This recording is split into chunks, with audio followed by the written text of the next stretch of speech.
Peace and Black Power. Welcome to another House of Consciousness Baba TV production. I'm here today with my brother Shabu and my brother Exact Mind from the Nation of Gods and Earths. And I'm so very happy that these two brothers are bringing to the Apollo Theater two of the brothers that I grew up on, that I'm about ready to, just about woke me up when hip-hop was hip-hop. Right. Tell me a little something about what you brothers have coming up. Well, this is our 50th anniversary of 5% Nation. We right around the corner. We a Harlem-based organization.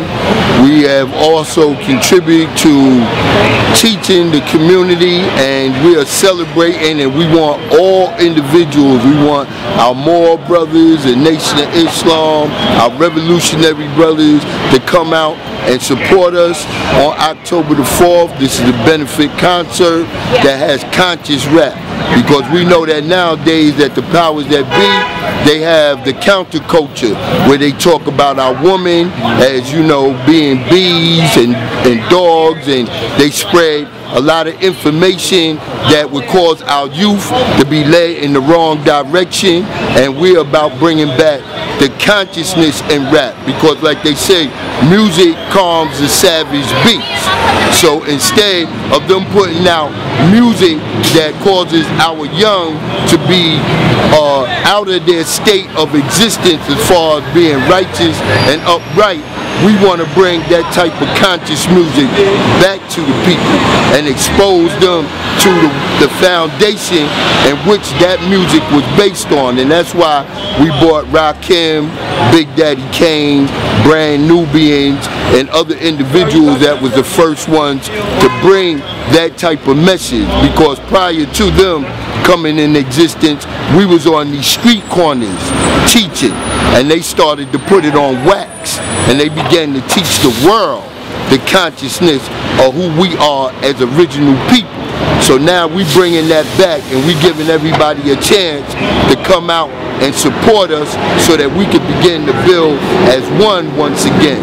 We want to bring that knowledge, wisdom, and understanding back to the community. You know, we don't want to bring it away, we want to bring it back to the youth. Beautiful, beautiful. So, peace to the gods. You know what I'm talking about? I want to know, what is your take on conscious community these days, from how you see it, from one of the originators, one of the brothers who are part of the movement that actually laid out the foundation that many of us young brothers, because I was raised up by the first time that I heard that I was God, one of my first enlighteners was a brother from the Nation of the Gods and the Earth in the mid-80s and whatnot. You feel what I'm saying?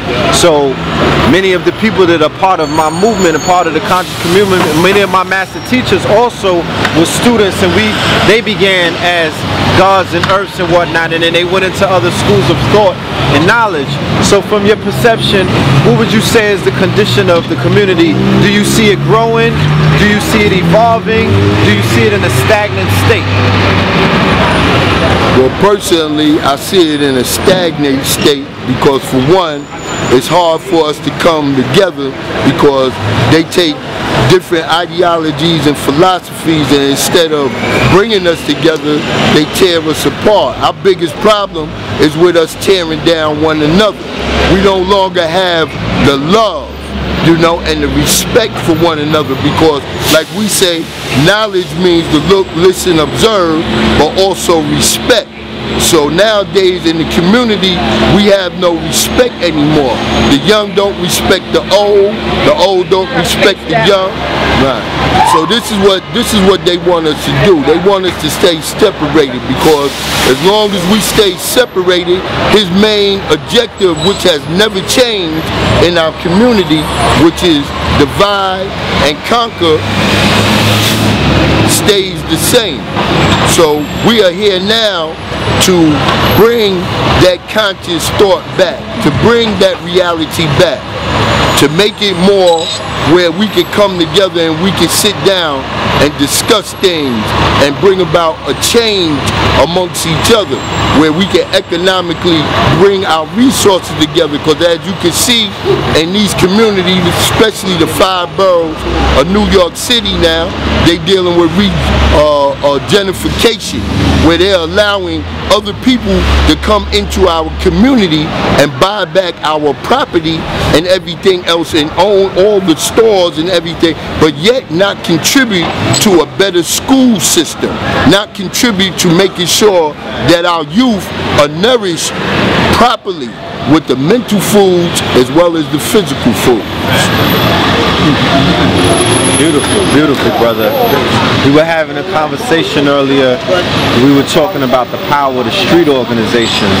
Now, one thing that I respect about the Nation of Gods and Earth is that they practice what is known as ma'at, a very fine balance. One foot in the streets, another foot in the universities and things of that nature, dealing with our higher faculties.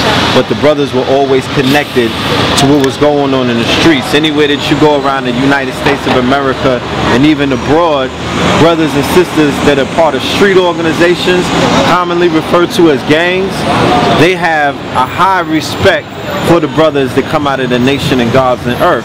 So we were having this conversation recently about the fact that these brothers that are in these street organizations are going through what we know as their level of awakening. I would like to say that we're seeing the sleeping giants awaken. Most recently, we saw an incident happen in Ferguson, St. Louis, where the residents rose up and went against the quote-unquote establishment. Large contingency of those protesters and brothers and sisters that were on the front line were brothers from street organizations from the streets. You feel what I'm saying? So I want to know from your personal, being that you have been in the nation for decades and whatnot, I just want to know from you and brother, what is the importance of reaching back to our brothers that are in the streets, putting in that work? You feel what I'm saying? Getting their hands dirty and whatnot. I will call them our military arm with no purpose at this point, you know what I'm saying, until they get a purpose, something to die for, which in my humble opinion is this revolution or this renaissance or this movement, however we may want to quote it or title it and whatnot. But what should we do? What should we be doing to reach back to our brothers and let them know that we are still part of the family, you know what I mean, that we still have their best interest at hand, and that we want to basically, we have things that we want to give them in terms of knowledge and education and solutions so they could refine their purpose? I like definitely answer that question, because even in our infancy, in our young stages of the Nation of Gods and Earths, you know what I mean, they labeled us a gang at one time, you know what I mean, and when I was young, I was 10 years old, 11 years old, going across the street to the corner store to get $1 worth of ham, $1 worth of cheese. It took the guards on the corner, standing on the corner saying, yo young blood, come here, what's in that bag? And they started telling me the proper foods to eat and the proper things to see. When I used to go to the basketball court, we playing basketball. When we finished playing basketball, the guards were in the cypher building. You know what I mean? So I'm saying we could take anything that they say negative and we see how it could be positive. We knew some guards was in the streets and they were dealing with what they were dealing with at that time, but yet at the same time they were teaching. You know what I mean? So when I look back at the brothers today, whether they throwing a red flag or a black, whatever flag they repping, you know the science and the meaning behind that. A lot of these little young kids is jumping on it for the negative reasons, you know what I mean, and not getting nothing out of it. You know what I mean? Now we get into a brotherhood. That's one thing I learned at a young age coming into the Nation of Gods and Earth. It was a brotherhood. You know what I mean? It was a form of like, when one rolled, we all rolled together. You know what I mean? And when we had to eat, sit down at the Chinese food and eat or whatever, we all put our dollars in and we ate together. It was a brotherhood. I have nothing wrong with a brotherhood. I think every society, every community needs a brotherhood. And that's important. But the fact of what you channeling your energy, we always say easy to let in the wrong direction, hard to let in the what? Right direction. Right. They have no direction. That's the point right there. So the main thing that we got to do to give back to them is to do it how we was taught, and that's to teach. You know what I'm saying? If we're not out there teaching and adding on with them, then therefore we become the the concealers or the concealers of the truth or the bloodsuckers of the poor or having information in your head that you never gave back out. We got to show equality, and that means to teach. So you know what I mean? To answer your question 100%, to reach out to the younger brothers is to go back out and teach. We was always taught to get somebody younger than you. We was always taught that. Reach back out to the young and teach 9 of those. And those 9 going to teach 9, and those 9 are going to teach 9. And that's how it's spread. You know what I mean? Now we get to a situation where you try to teach a grown man, you know what I mean? Try to teach a grown man something, and he's old. I'm not saying old in a sense, but now he's set in his ways. So we was always connected to the streets, always connected to the youth. This was a youth-based organization since the beginning, since the beginning of this foundation. You know what I mean? So we have to get back to those teachings and get back to those practices and get back to the youth and teach. I know brothers that's mentoring and coaching football, basketball, get back into these little leagues, get back into these PALs, get back into these parked up recreation divisions, and that's where you can touch into the youth. Matter of fact, come here real quick. I know, come here real quick, brother. You gotta stop being so shy, man. Yeah, but he was just talking about, hold on. He was just talking about mentors. Yeah, let me call you right back. He was just this is how God works. He was just talking about brothers who mentor the youth.